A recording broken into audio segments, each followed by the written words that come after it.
chief mourner. That was Scrooge. Old Marley was as dead as a doornail. However dead that's supposed to be. Scrooge knew he was dead? Well, how could it be otherwise? Scrooge and Marley were partners for many years.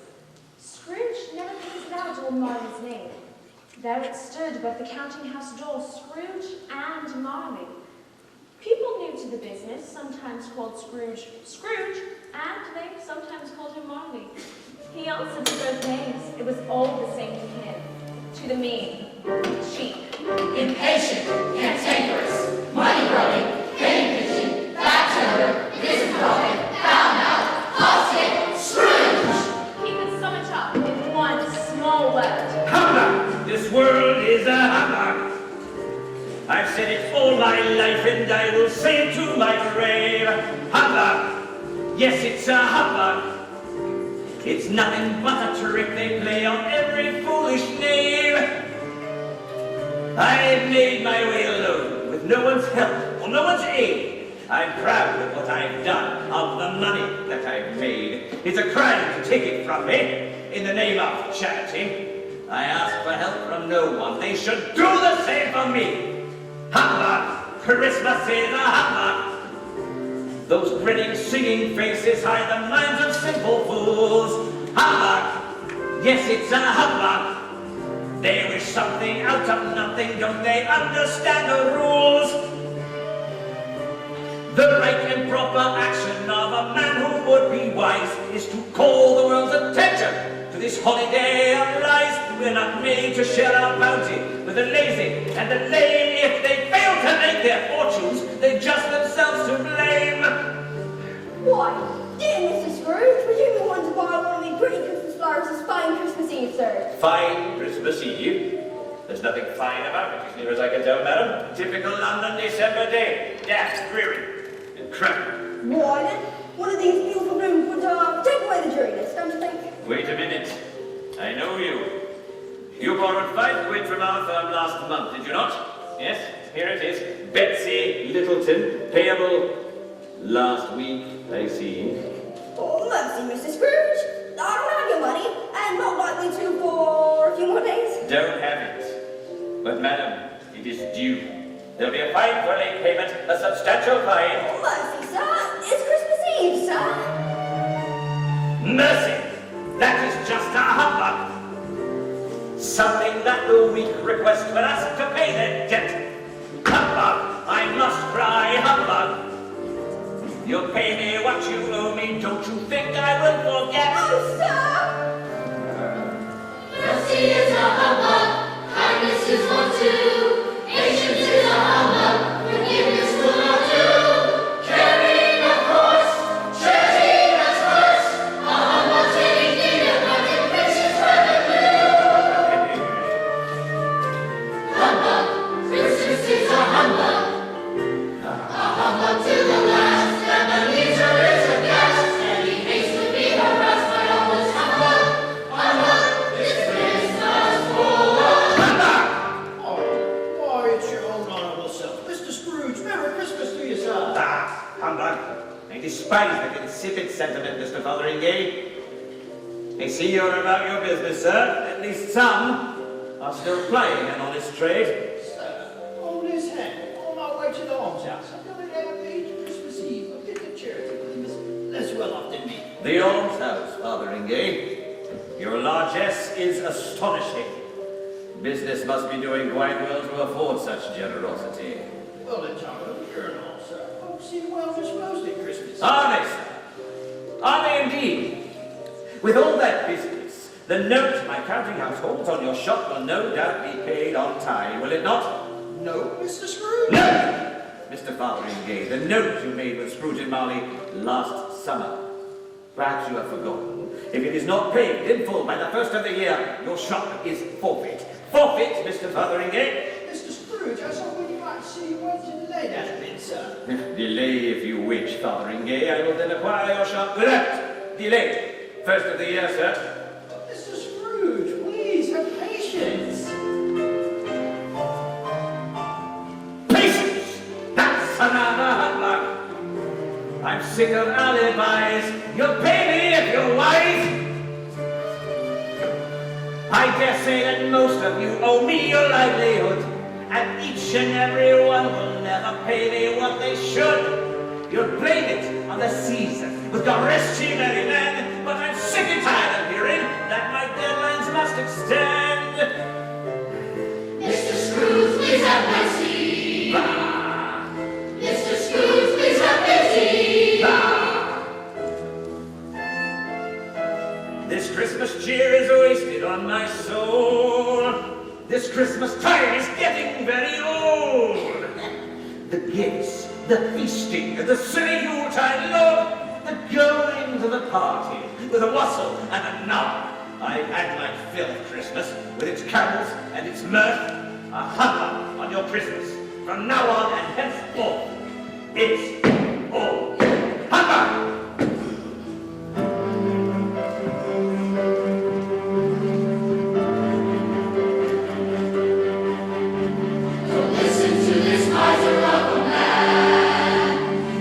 You just like Christmas if you can. If you see him coming, then turn away. And promise me that you will never say, please promise me that you will never say.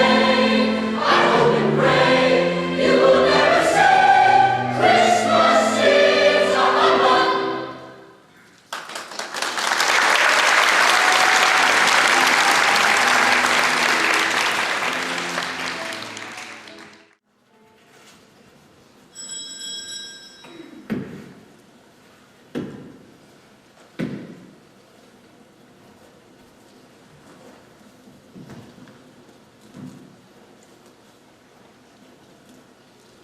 Cratchit, fetch a coal for the stove. But only one coal, mind you. Mayn't we have more than one piece of coal today, sir? There's quite a shell this evening. Coal is money, Mr. Cratchit, and we will not waste it. Thrift, sir. Think on thrift and warm yourself on that. Yes, sir.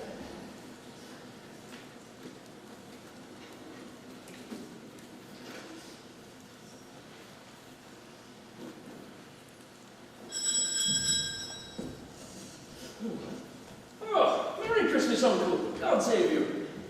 Bah, humbug. Christmas a humbug? Uncle, you don't mean that. I do. What reason have you to be merry? You're poor enough. What reason have you to be sad? You're rich enough. Bah. Be cross, Uncle. What else can I be when I live in such a world of fools? Fie upon Christmas. What's Christmas time to you but a time for finding yourself a year older and not an hour richer? If I could work my will, every idiot that goes around with Merry Christmas on his lips should be boiled in his own pudding and buried with a stick of holly through his heart. Uncle!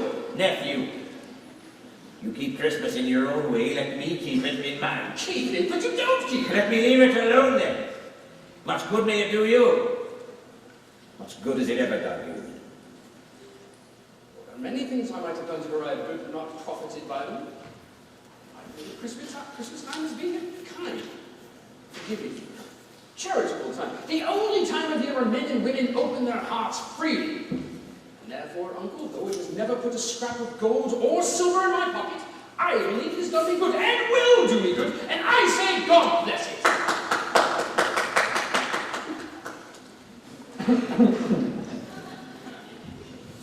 Let me hear another sound out of you, Mr. Cratchit, and you'll keep your Christmas by losing your employment. You're quite the powerful speaker, sir. I wonder you don't go into Parliament. Don't be angry, Uncle. Come see us. Dine with us tomorrow. I'll see you, all right. I'll see you in Hades. But why? Why?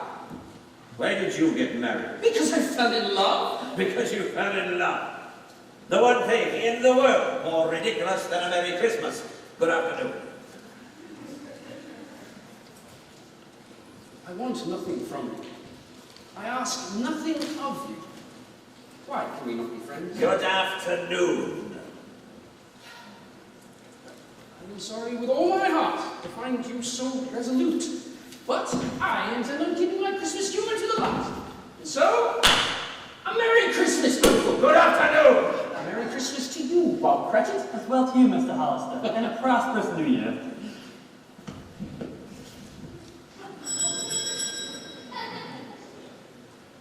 And here's another fellow, my clerk, with 15 shillings a week, a wife and family talking about a Merry Christmas. If I hear much more of this humbug, I'll retire to Denson.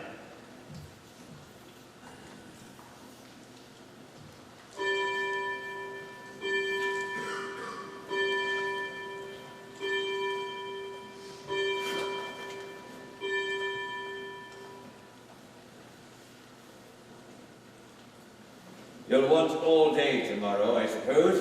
If it's quite convenient, sir. It's not convenient, sir. Nor is it fair. If I was to short your pay a single pence, you'd think yourself ill-used. But you do not think me ill-used when I pay a whole day's wages for no work. But it's only once a year, Mr. Scrooge. A poor excuse for picking a man's pocket every 25th of December. I suppose you must have the whole day. Therefore be here all the earlier the next morning. You may count on it, Mr. Scrooge. Here are your wages. A whole day's wages, mind you.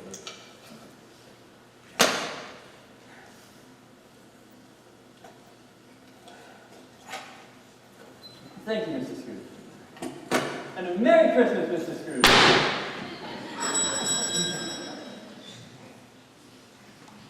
Nah. Humbug.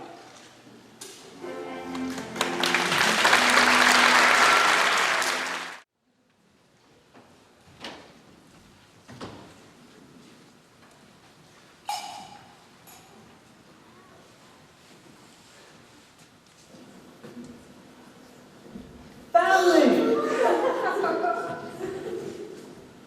Well, did the old skinflint give you an hour free tomorrow? I'm afraid not, my dear. He gave me the whole day!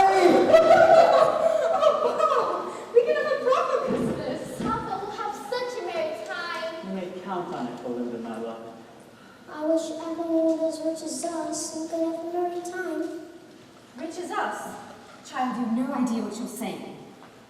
Right you are, Tim, right you are. We must look for the needs of those less fortunate than us.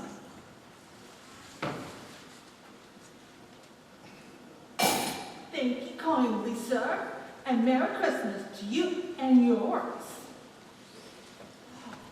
We are the last people on earth who can afford to give away the little we have.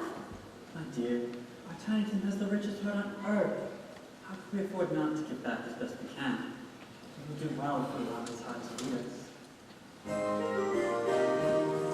Our heart is big as all of us, we share in Christmas time. A world is big enough for us, it's ours at Christmas time. We have each other, that is all we need to get us by. We have each other's love to share and live till the day we die. We'll all stand back to back, strong as the Union Jack, and always try to do what's good and just. We don't need much, it's true, to somehow get us through. All we need is us. The world may seem a dismal place until we all come home. Our house is such a lovely space with all of us at home. And even Scrooge can't be just there to ruin our family's joys. No, Mr. Scrooge can't do a thing to harm our girls and boys. We'll all stand side by side, proclaim our theme with pride, and always try to do what's good and just. We don't need much, it's true, to somehow get us through. All we need is us. All we need is each of us to help each other every day. All we need is all of us to call us one. Along the way, we'll all stand face to face and live in love and grace.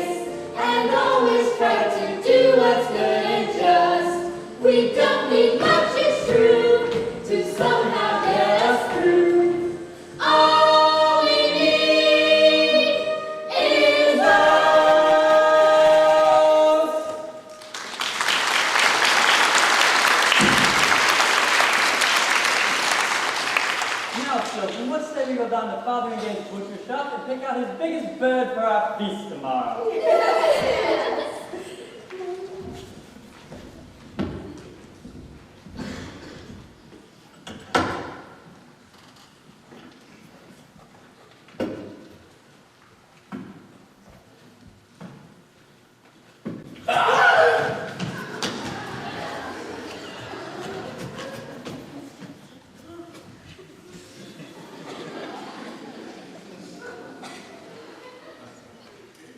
Scrooge and Marley's, is that correct? With the pleasure of addressing Mr. Scrooge or Mr. Marley? Jacob Marley died 7 years ago, this very night, as I recall. Any pleasure you might have in addressing him is doubtful. You address his still breathing partner, Ebenezer Scrooge. I'm Stephen Barnsworth, and this is my associate, Elijah Denson. Do either of you owe me money? I don't think. No, I do not. Then your names mean nothing to me, sir. Yes, well, Mr. Scrooge, we have no doubt that Mr. Marley's liberal nature Liberal nature. Ha! is well represented by his surviving partner. No doubt whatsoever. At this festive season of the year, Mr. Scrooge, it is more than usually desirable that we should make some slight provisions for the poor. We suffer greatly at this present time. Thousands are in want of common necessities. Common necessaries. Are there any prisons? But there are far too many. And all of the workhouses, are they still in operation? Although we wish they were not. Thank God. I thought from what you said that something had prevented their humane operation. Their goal, I believe, is to provide assistance to the poor, is it not? They scarcely furnish Christian cheer. So few of us are asking the more fortunate among us to raise a fund. For the less fortunate among us to buy them some means of meat and drink and means of warmth. What shall we put you down for?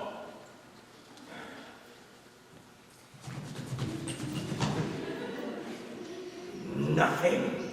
You wish to remain anonymous. Very noble. I wish to be left alone. Since you asked me what I wish, that is my answer. I do not make merry at this time of year, and I can't afford to make idle people merry. I donate to prisons and to union houses. If they need some place to go, the rabble go there. Many go, but they have no choice. Nothing to live for, most would rather die. If they would rather die, best they do so and decrease the surplus population. You don't mean it, Mr. Scrooge! Indeed, I mean it, sir. The poor are not my affair. It's enough for a man to understand his business. But Mr. Scrooge! My business occupies me. I've no time for yours. Good afternoon to you.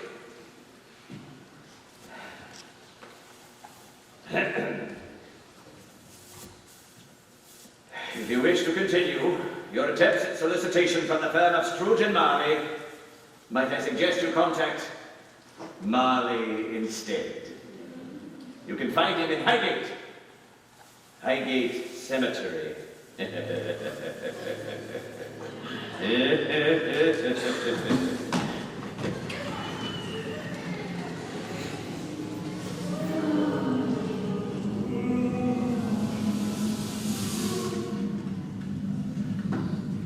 What's that?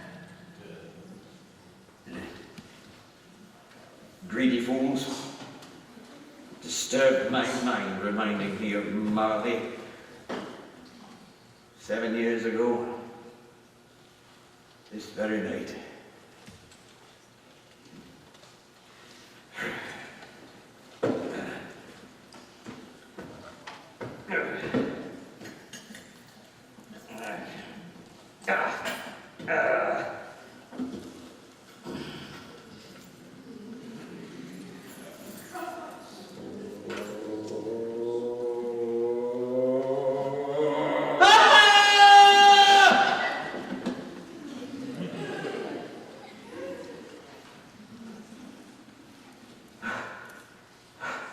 Damn those idiots. Damn my imagination.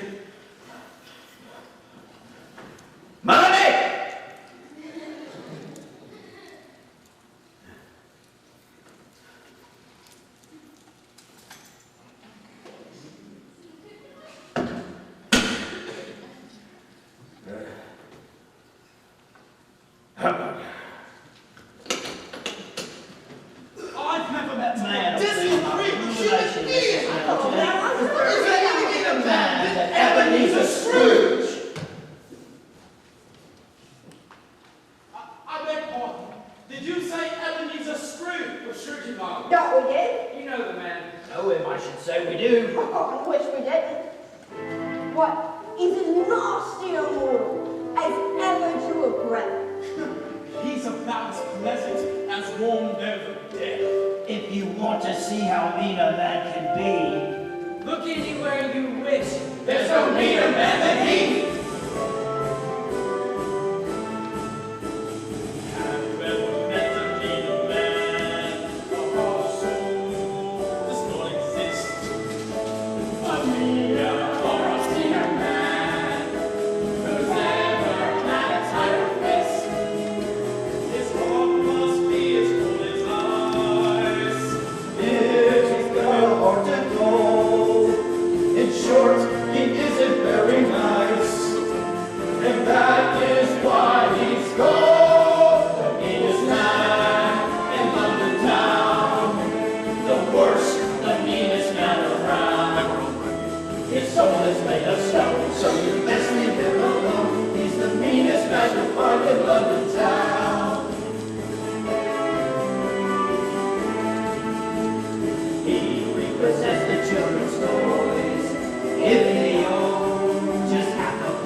What kind of fool doubts that which he can see and hear?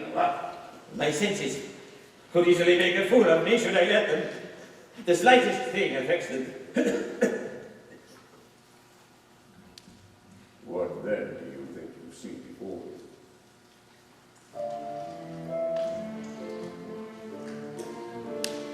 Well, from's an easy question. You're most likely indigestion.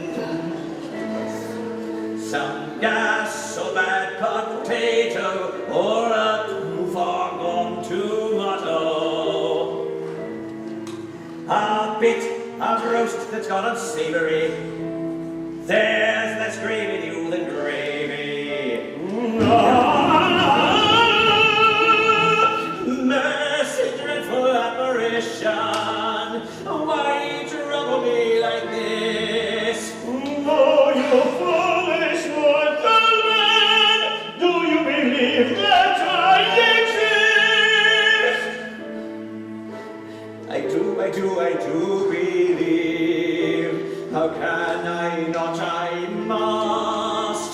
But my spirits walk the earth, and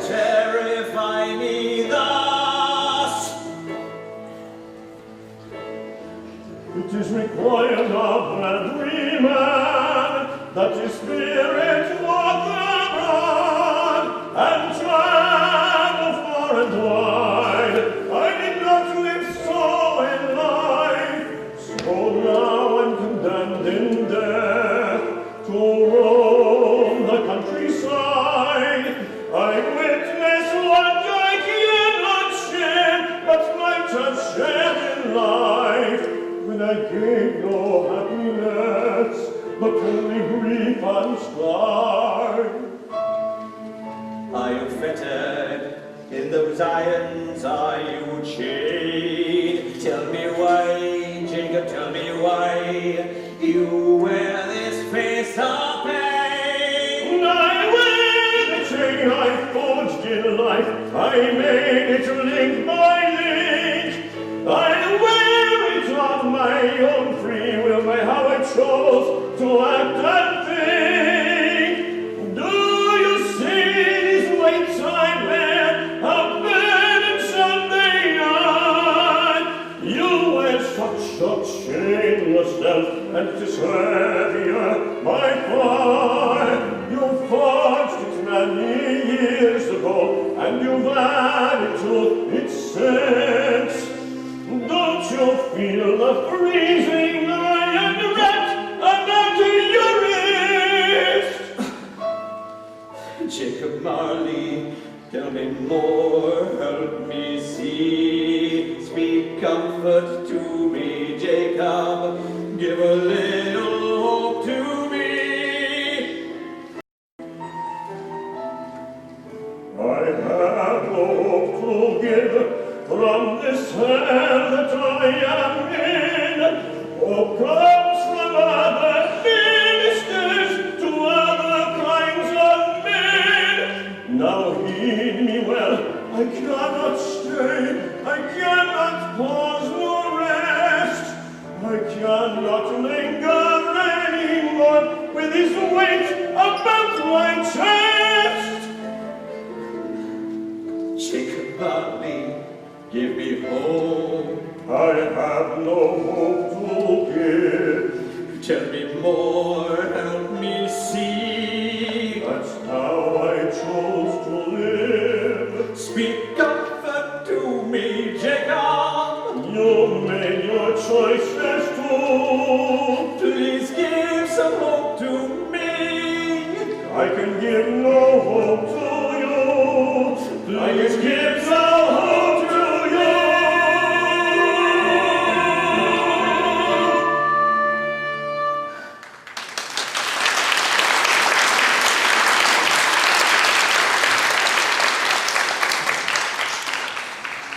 Can you offer me no comfort?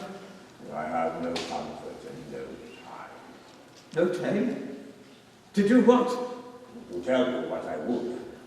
Only a little more, that is all I am permitted. You have returned this lady behind, and before me. 7 years dead. And travelling all the time. The whole time, no rest, no peace. You might have gotten over quite a lot of ground in 7 years' time, Jacob. Only to realize that any Christian spirit will find his mortal life too short to atone for the things she has done, and to know that no amount of regret can make amends for life's missed opportunities. And such am I! Oh, such am I! You were always a good man of business, Jacob. Business? Business? Mankind was my business. The common welfare was my business. Charity, mercy, and kindness were my business. The dealings of my trade were but a drop of water in the ocean of my business. What do you mean? My time is really gone. I will betray. Do not be hard on me. I have come here this night to warn you that you still have a chance ago of escaping my fate. You were always such a good friend to me, Jacob. You will be haunted by 3 spirits. Is that the hope you mentioned, Jacob? It is. I think I'd rather not. Expect the first when the bell tolls 1. Oh, couldn't I take them all at once and have it over with, Jacob? Expect the second on the morrow night upon the last stroke of 2, and the third the following night upon the last stroke of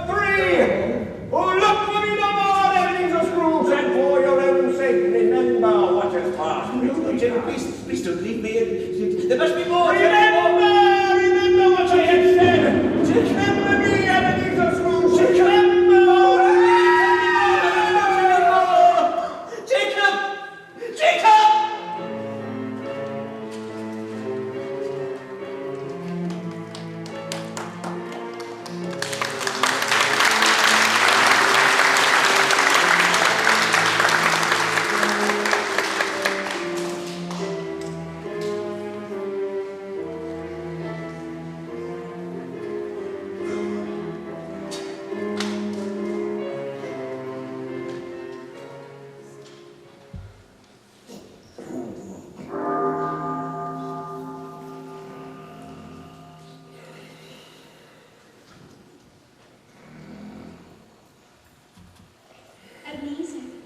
Ebenezer Scrooge.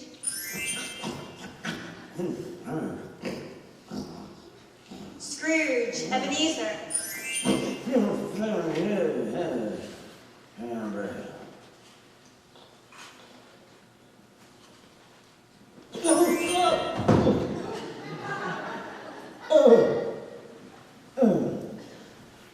Well, what's happening? Who are you? What are you? Wait, are you? Are you the spirit whose coming was foretold to me? I am the spirit of Christmas past. Long past? Your past. And might I inquire what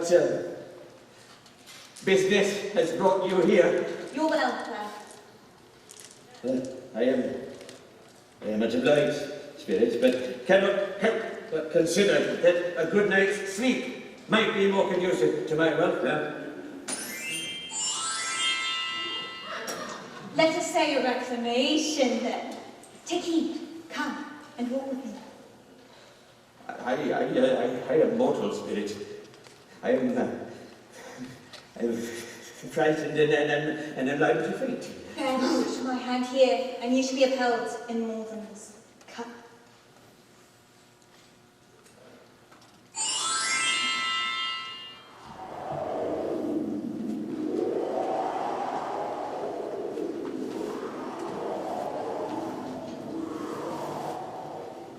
You recollect this place, Ebenezer Scrooge?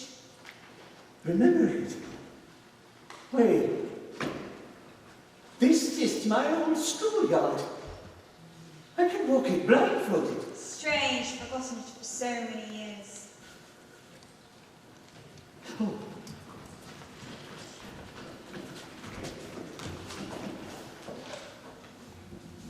Why do they ignore us, spirit? These are but the shadows of the things that have been. They have no awareness of us. Settle down, children. Your parents will be away soon.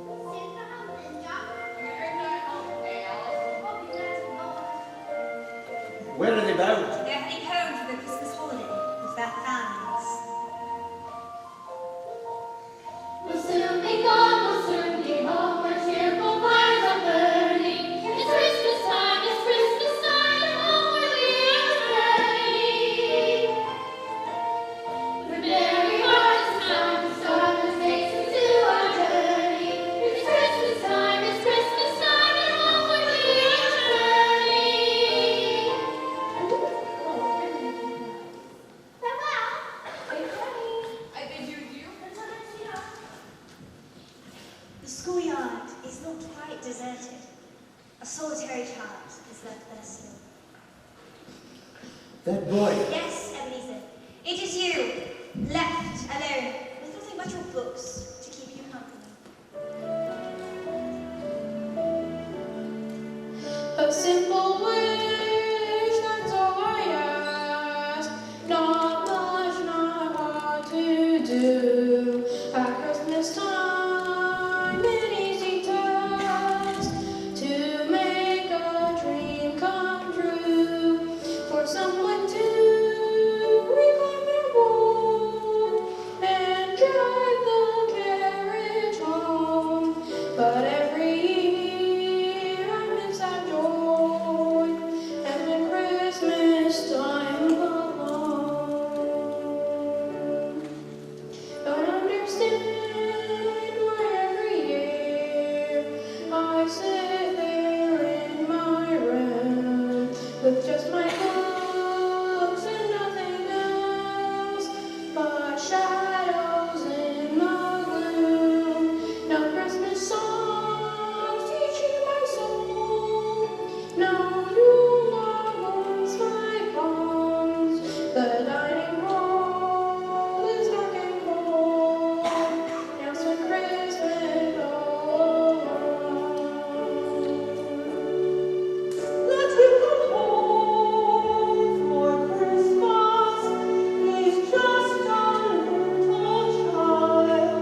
I had forgotten all of this.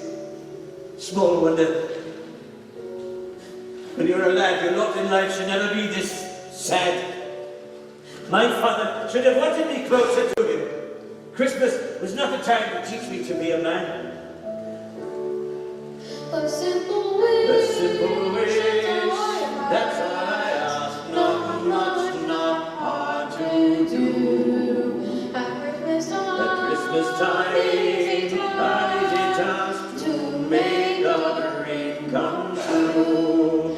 For someone to reclaim their boy and drive the carriage home. But every year I miss that joy and spend Christmas all alone. Must I always spend Christmas time alone?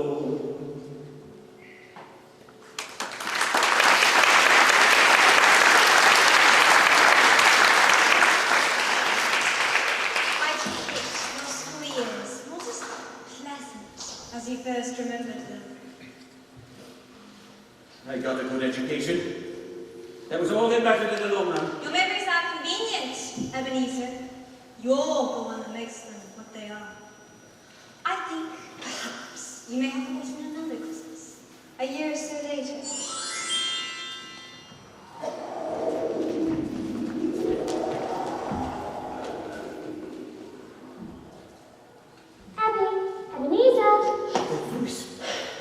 That voice, could it be? Oh, there you are. Fan, what are you doing here? My sister Fan. Oh dear, sweet Fan. I've come to bring you home, dear brother. To bring you home. Home, little Fan? Yes, home. For good and all. Father is so much kinder than he used to be.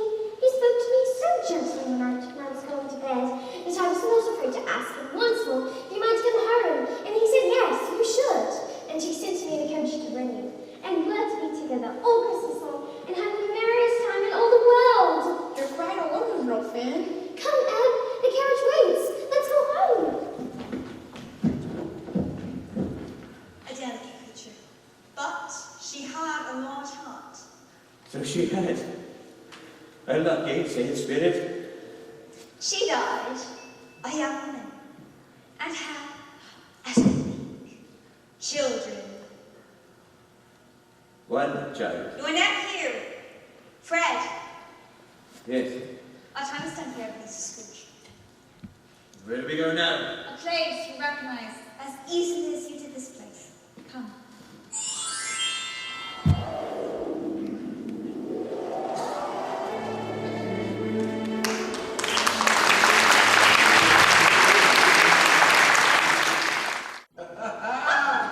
Another party. Was I an apprentice here? Indeed you were. This is the house. Why, it's all Fezziwig. Bless his heart, there he stands, Fezziwig's alive again. Now, Dick Ebenezer. Dick Wilkins, to be sure. He was always very much attached to me, he was. Poor Go lad. home, lads. No more work tonight. It's Christmas evening, it's Christmas, Ebenezer. Let's set the place for the party before a man can say, Jack Robinson, eh? Mr. Betsy, you'll be wanting a bit of your own fanfare, I suppose. Clear away, lads. Oh, yes, Mrs. Fezziwig. Gladly. Ooh, it's almost perfect. It just needs a wee drop of spirits to liven it up. Felicia, a wee drop. It's all it needs.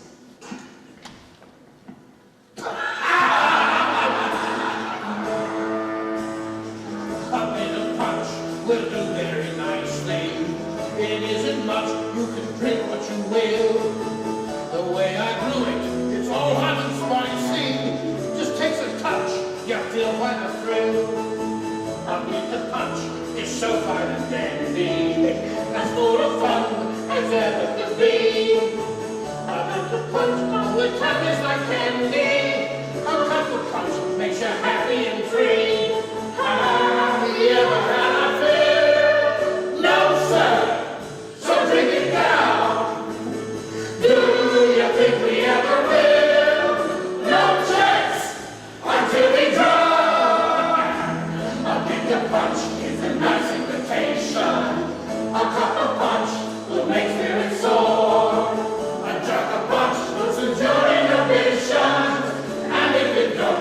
can drink them with more. All of our guests have punch down, Mr. Fezziwig. Do they?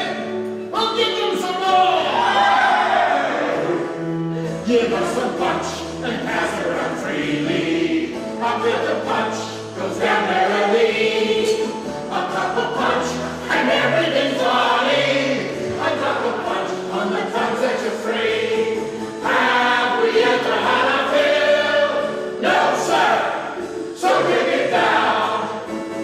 Do you think we ever will? No chance until we drown. A bit of punch, it's a nice invitation. A cup of punch will make spirits soar. A jug of punch, it's enduring ambitions. And if it don't, we can drink a bit more. And if it don't, we can drink a lot more. While there is punch, we can always drink more.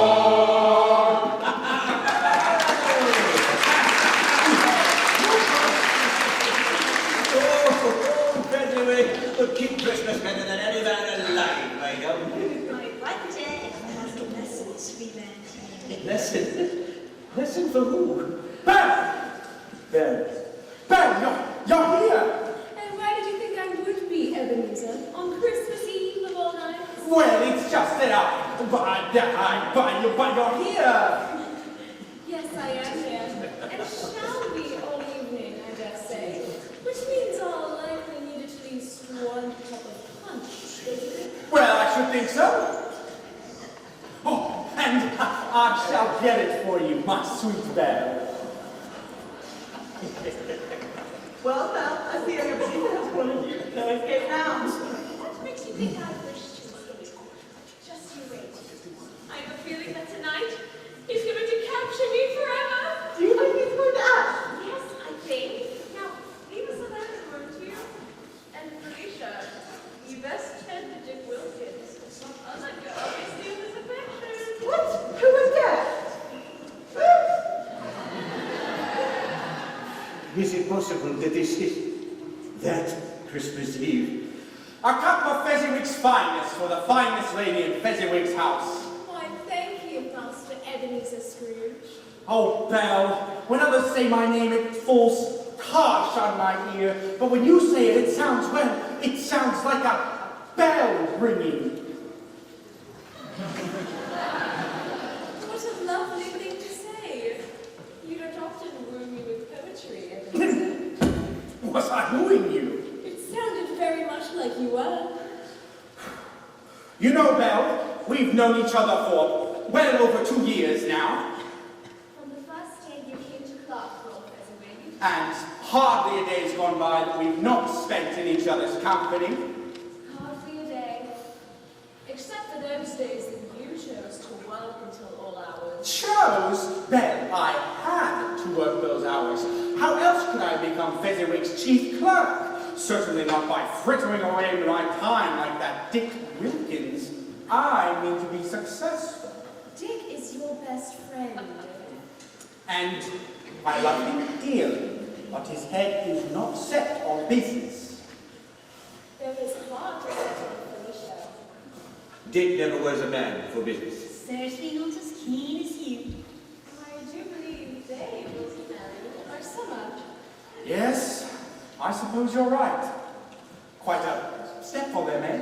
Oh, come, let's have a part. I mean, a dance thing. Too much punch. Everyone, find your partner. Come along, my dear.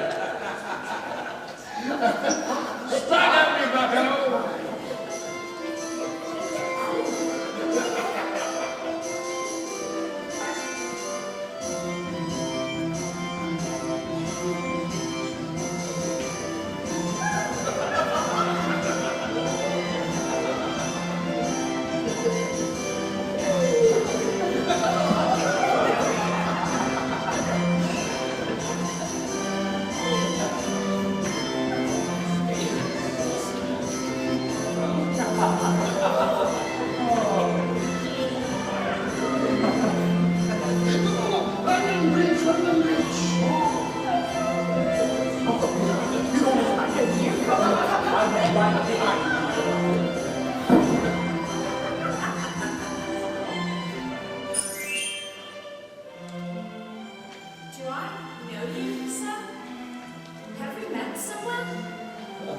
be surprised, my dear.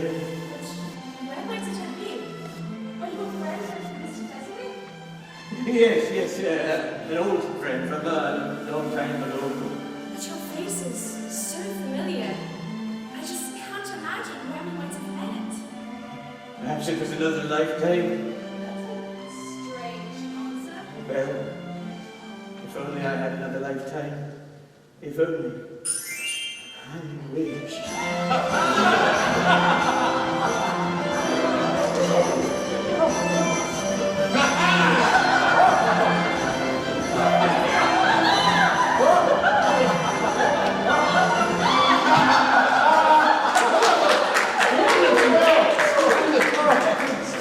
You've been practicing, Ebenezer. Belle, there is something I wanted to ask you. Belle, I think the time has come, after all our time together, that we take the time and look at our lives and make the time of Humbug.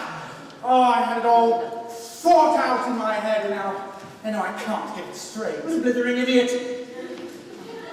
Then allow me to come to your aid. It's as plain as the nose on your adorable face what you wish to ask me. And my answer is yes.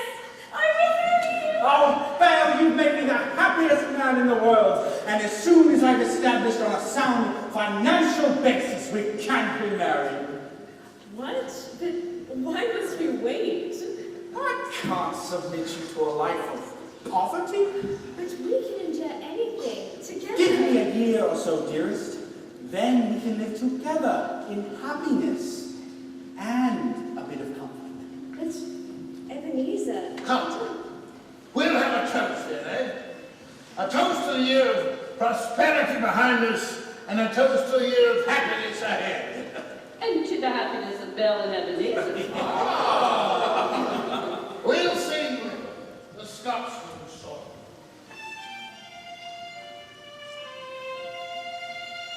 Should old acquaintance be forgot, and never brought to mind? Should old acquaintance be forgot in days of old lang syne? In days of old lang syne, my dear, in days of old lang syne, we'll raise a cup of kindness yet in days of old lang syne.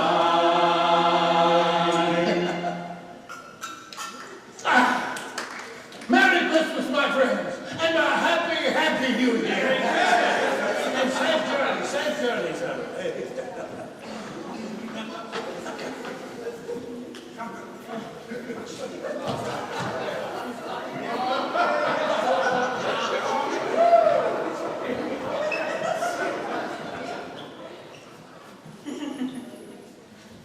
A small matter to make these silly folks live in gratitude. Small. Why is it not? He has spent but a few pounds of your mortal life. 3 or 4, perhaps. Is that so much? But he deserves this praise. No, it isn't that. No, it isn't that, Spirit. He had the power to render us happy or unhappy, to make our service light or burdensome, a pleasure or a toil. The happiness he gave was quite as great as if it cost a fortune. What is the matter? Nothing. Something, I think. I should like to be able to say a word or two to my clerk, Bob Cratchit, just now. Oh, and to see Belle just once again. I can do nothing but try. But I may accommodate your other wish. Though it may be wise to consider what you wish for. How much I wish to. Quickly, we have one last Christmas. We must receive.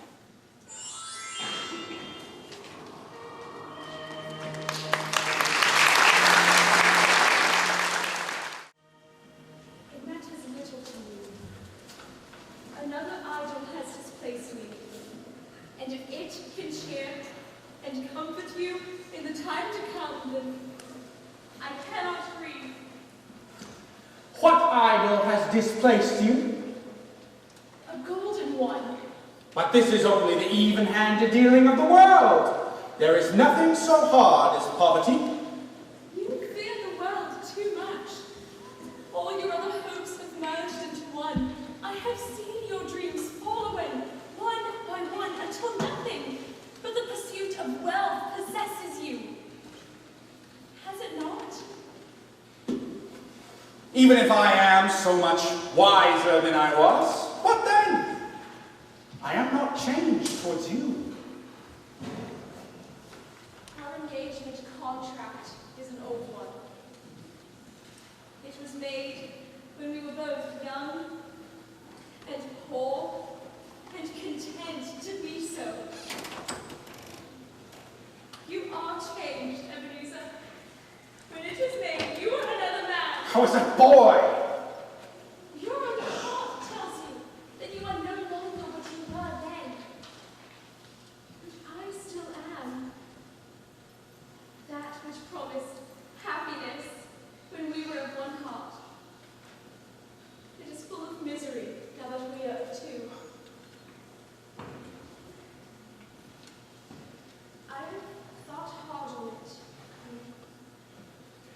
I can now release you. Have I ever sought release?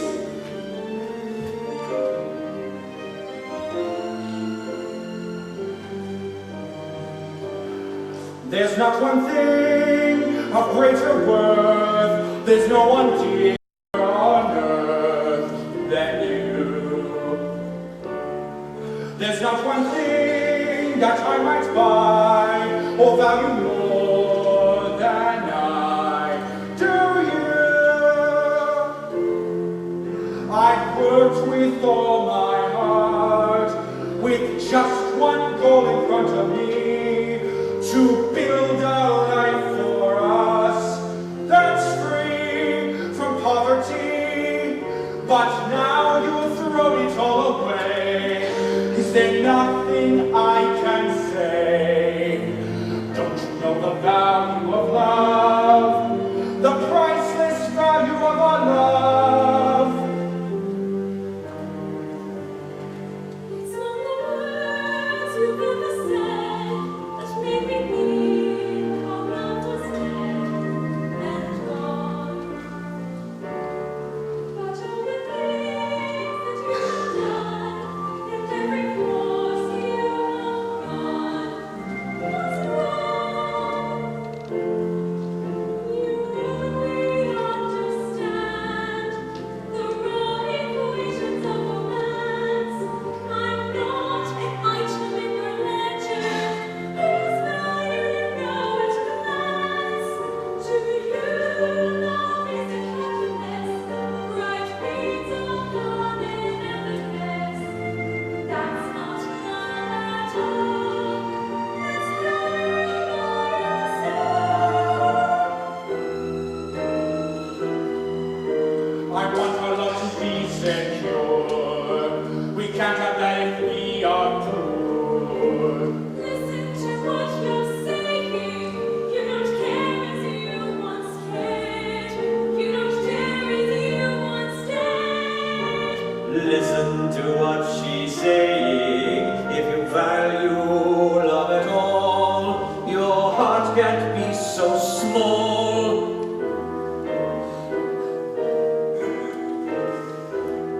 There's more to life than numbers on a page. That's living life inside a teller's cage. Her love's the only thing that ever meant a thing to me. Don't let her walk away.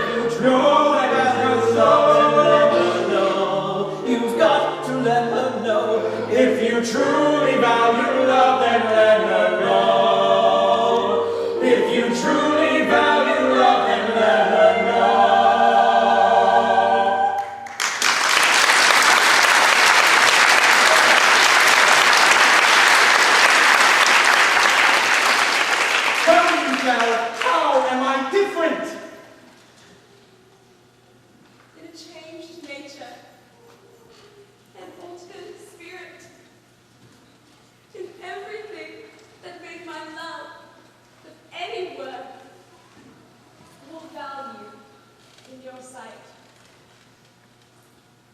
Tell me truly, if we had to do it over, would you try to win me now? You think not? I would gladly think otherwise. But if you were free today, could even I believe that you would choose a girl like me, with nothing? You, who weigh everything by its profit or loss.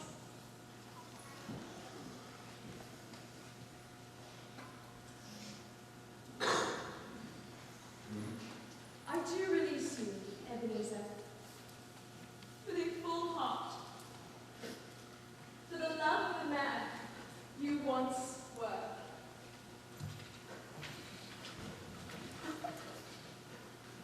No.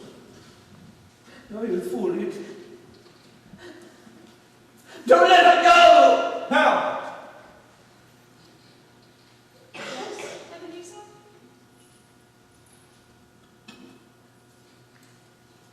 Nothing.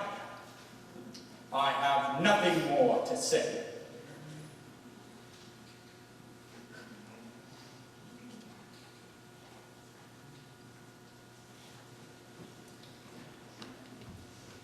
Humbug.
If I wished to torture you, I would only need to remind you that Belle didn't even live 2 more Christmases. She died of fever. You never saw her again. No. But as I said before, these are the shadows of the things that have been.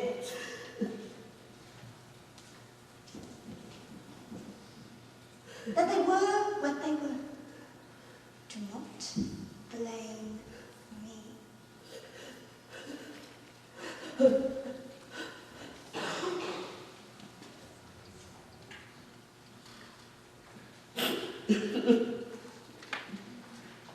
You fool.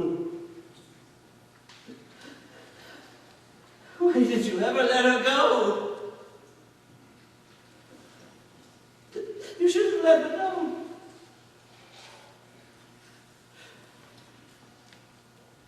I should have let her know.